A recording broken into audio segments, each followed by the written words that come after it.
Alright, fellas, welcome back. First of all, sorry for lack of content for the last few days. I've been really driving pretty much the whole day for the last 2 days, and I still have 2 more days of driving before I settle into our new home. And then there will be a very big updates coming to DeFi House. Some hints for you: there will be a headquarters where the whole team will be in one place, always making content, way more content. So it's gonna be a really good time to close the year, and then absolutely incredible events and stuff is planned for the 2026. And I did this on purpose because 2026 is the universal year one, which is the best time to set up things and keep and basically so to speak kick off new elements, new things, ideas, everything. So basically to bootstrap things is the best gonna be 2026. So we will set up everything, and it's gonna be a really cool thing. And now for this weekly DeFi Finds episode, I will not go through all of the dexes and all the news simply because it will take an incredible amount of time, and I will do that because I haven't had any time to prepare for this video.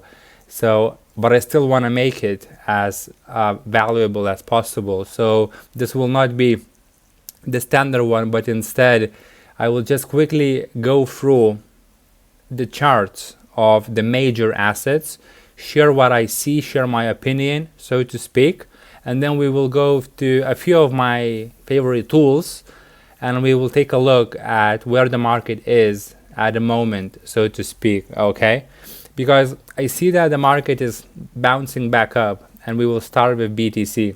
Okay, so if we look from, let's say, higher time frame straight on, if we look at from the monthly time frame perspective, as you can see, the whole thing that happened, all of those liquidation events, October 10th event, is so insignificant if you compare it to the higher time frame. So you always have to remember to zoom out. Okay, zooming out is the best thing you can do on the charts, because some things may look scary, like very scary, but in reality there is nothing wrong happening, so to speak. And that event that took place on October 10th is definitely not too significant, as you can see when you look from the higher time frame.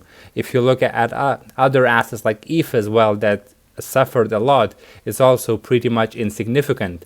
So looking from the monthly perspective, right, what we can clearly see, and to be honest, let me hide quickly. I would like to hide hide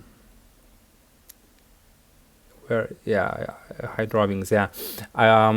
What we can see that 1, 2, 3, 4 for 4 consecutive months, and this is the end of October, so we could say that for the 4 consecutive months BTC been touching but not breaking above one simple region, which is this one right here. Okay, let me remove that one.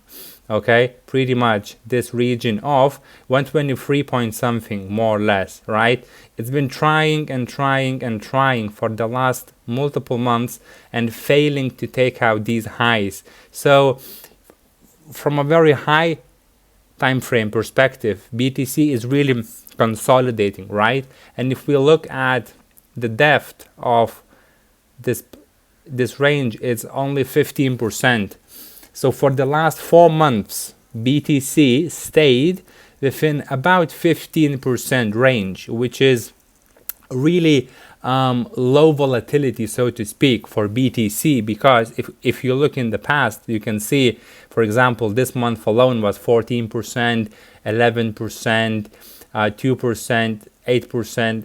This one was 37%, followed by 17% drawdown, etc., etc. So we had much more volatile months, and for the last 4 months we've been staying within the 15% range. And this decrease, so to speak, in BTC volatility led to a bit of an increase in all coins volumes, not necessarily price action and price movement, but in volumes, yeah, because a lot of money moved to different altcoins, and the volumes that we saw was pretty much insane, right? And the yield, everything was really high, so to speak, over the last good few weeks. So BTC is now consolidating, and it's still doing that. So from my technical analysis perspective, which I'm not the biggest fan of, drawing different things, but from the general basic perspective, if we maintain, and as long as we maintain this area, the reason why I'm marking this, just don't ask me, it's years of chart experience, and I just see things. If you really want to see a technical analysis stuff, just let me know. I might do a separate program inside the DeFi house on reading the charts, but it's not too DeFi related, is it?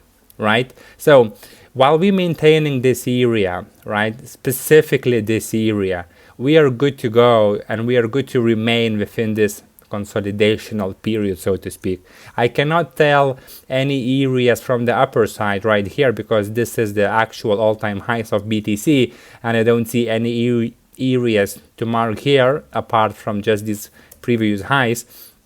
So I will not mark any higher perspective, but while we sustain above specifically this region of 106 and 104.80 or so, we are good, and we should not be worried about any potential BTC downside. Okay, so if we jump a bit of a lower time frame to the weekly, as you can see, this region maintains itself. It's from the monthly perspective, so we don't care, but as you can see, it's very nicely respected multiple times, specifically with the wicks very beautifully aligned as well, as you can see. The moment we step into this area, we have a volume spike. The moment we step into the area, volume spike, and this is also another touch and another volume spike. So looking from this current perspective, to be honest, I still don't see any areas to mark on a chart from the higher time frames, from the weekly as well, apart the obvious, which is the all-time high right here, right? We do have a bit of price movement here, but there is nothing that I see worth mentioning, just a pretty standard price action. So just from this thing alone, we can clearly see that the moment we step into this, we see volume spiking, and this week is not an exception. And because it's Sunday and in 6 hours, this weekly candle will be closed as well. If it closes like that, there is a pretty good probability that we actually may continue movement within this range, possibly moving once again back to the all-time highs. Whether it's gonna break it or not, I cannot tell you. I don't predict the market this way, but the only thing important to say on BTC is that while we maintain this region, specifically this one, we are good to go. If something happens and the market breaks below this region, okay, then in this case, let's see if I yeah, in that case, we most likely gonna revisit this area right here. Okay, this area right here between 96 97 more or less and 91k, this area right here, and the width of this area is about 5%. From the current price point, it's about 18% drop.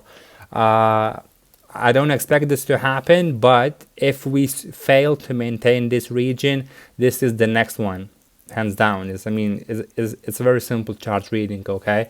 So that's the thing to monitor if you wish, and that's pretty much what I see from a daily time frame.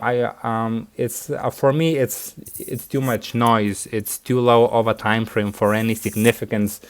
So to speak. For short-term perspective, sure, you can see many things going on here, but from the higher time frame perspective, I am focused only on that. So from daily perspective, I don't have much to say. There are multiple regions to monitor, but those are not too significant, so to speak. Okay, so that's BTC. Now we can jump to ETH quickly. Monthly once again. Okay, I believe this should be adjusted a bit, and that's on Binance, by the way. It's not the greatest thing, but or maybe I can check as an index, right? Yeah, as an index it's much better, to be honest, because, well, Binance, right? So once again, from the monthly perspective, the last few months we have a very nice bullish movement, right? Very nice bullish candles, 41% followed by nothing, then another 50 followed by another 18. It's way more volatile, right, as you can see. So the last 4 months BTC was stagnant, while ETH for the last 1, 2, 3, 4 months been showing pretty much 60% increase in price. If we measure from this area to the high, it's actually 100%. So it doubled in price more or less in those last 4 months, while Bitcoin remains stagnant, showing that money been flowing to ETH. It's a pretty straightforward thing. And then we had this high, which is pretty much, yeah, I believe it's the all-time high. I'm not entirely sure, but looking at ETH, can I see something? Yes, I can. Yes, I can. This is the area for ETH to fully focus on in the upcoming time. Okay, this is the area, precisely this one. While we maintain this region, we are good, and we should stay within this range of about 40%. So our LP position is also about 30 something percent. I don't remember exactly. I believe 32% or something is our ETH USDC position. So we remain within this range pretty nicely, but we don't have that much of a historical price action in this range, because the first month was extremely bullish that set up this position, and then the next 3 ones been pretty this one pretty significant, but these 2 are pretty consolidative as well. Looking from the weekly perspective, once again the same thing. As soon as this market entered into this area, we saw reaction. Then the same thing here. As soon as we dropped into, this is October 10th events, by the way. Maybe not October 10th. Let me check quickly. Yeah, this is the 10th of October, as you can see. Very simple spike and come back specifically to this area. And it's very easily identified, okay, was what they've been doing. So we dropped into this region, came back up. Next week we tried to come in again, came back up, and then this week same thing happened, tried to come back down again, came back up. This is the region to monitor. As long as we sustain this one, the price action can do whatever it wants.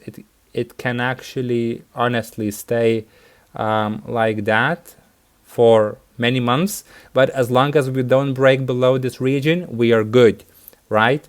To continue within the upside potential for ETH. Now, my position on ETH is pretty simple. As soon as we hit 5k, my DeFi LP position will be converted fully to USDC, and then I will check how the price reacts. But most likely I will be taking my profits, at least a pretty big part of it, because I bought ETH way back. 1.6, 1.5 was my average entry recently. So I will take my position out, the big part of my position at about 5k, and then I will most likely rebalance the pool with USDC deployment, and then lower range and no upper range, or something like that. We will have to see what's going to happen, because I don't predict the markets, I just react to them, right?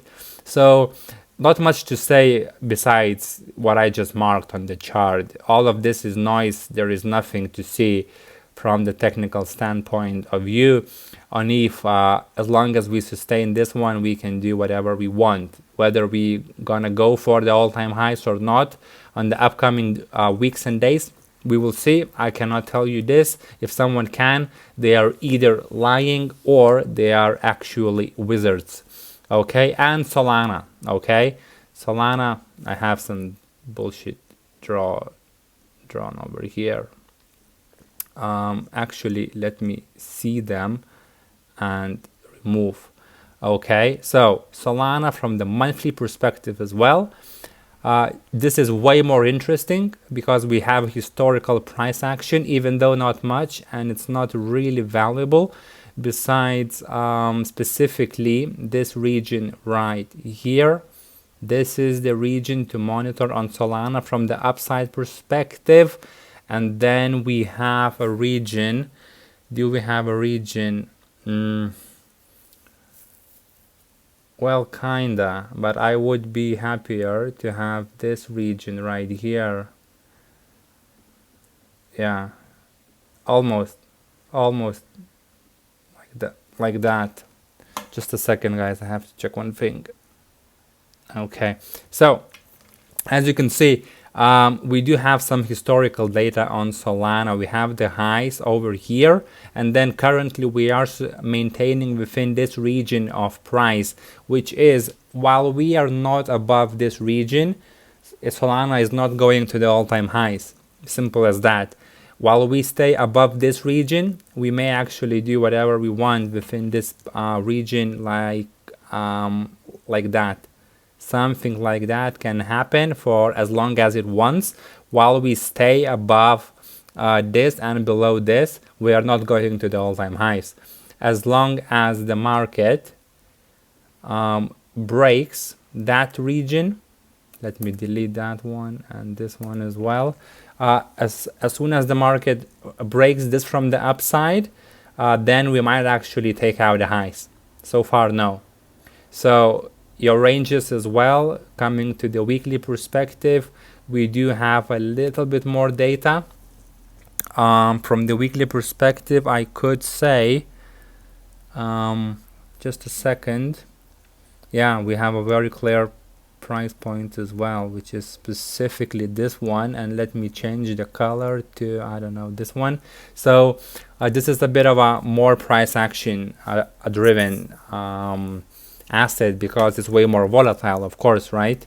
So we can see that while we maintain this region and we are not taking out 230 pretty much, we are not going to take out the highs. So we have to see something like a proper rest, break, then a bit of a comeback, but not too much, just a shy touch of the upper limit, and then continuation to the upside. It could happen in just one candle, but it will not sustain, similar to here. One candle, not sustain for long term. So if the same happens, there is no sustainability. But if we move nicely, break above specifically this region, and then just make a shy touch of it right here, and then continue, then yeah, we will take out the highs easily.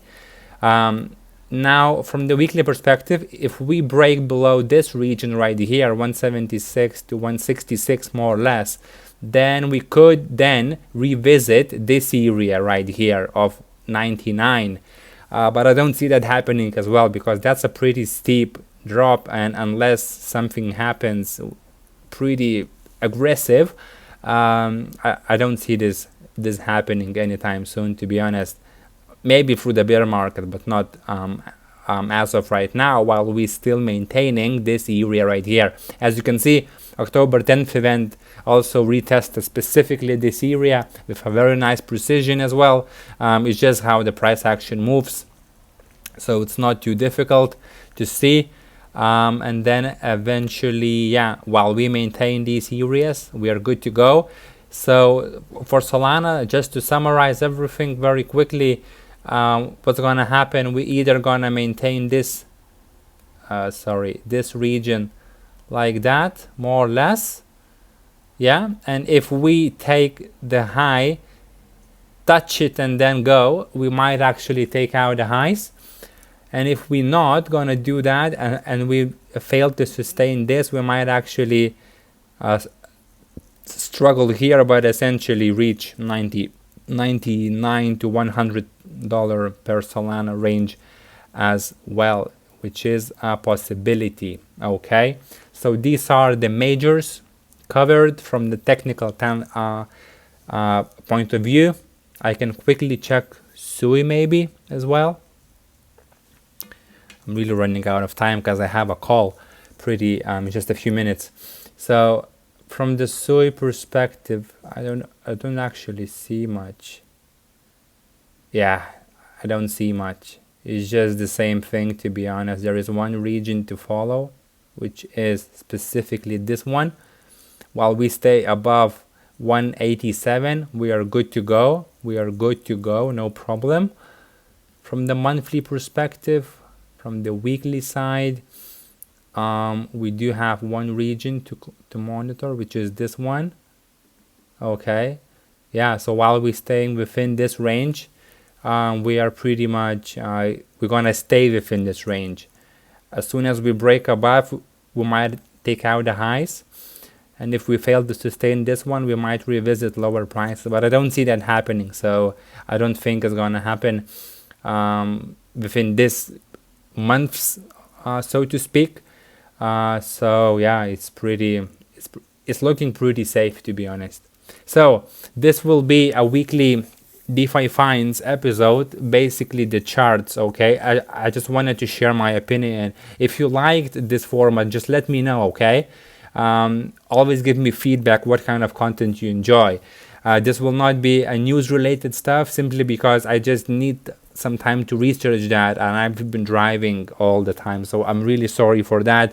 But next week I will make up for you with all of the news, and of course, as always, daily highlights is as expected. So this one is a bit of a rushed one, a bit of a quick one, but hopefully you will find some value here. Okay, so thank you once again, and I will see you on the next one, and of course inside the DeFi House platform throughout the days, sharing regular content.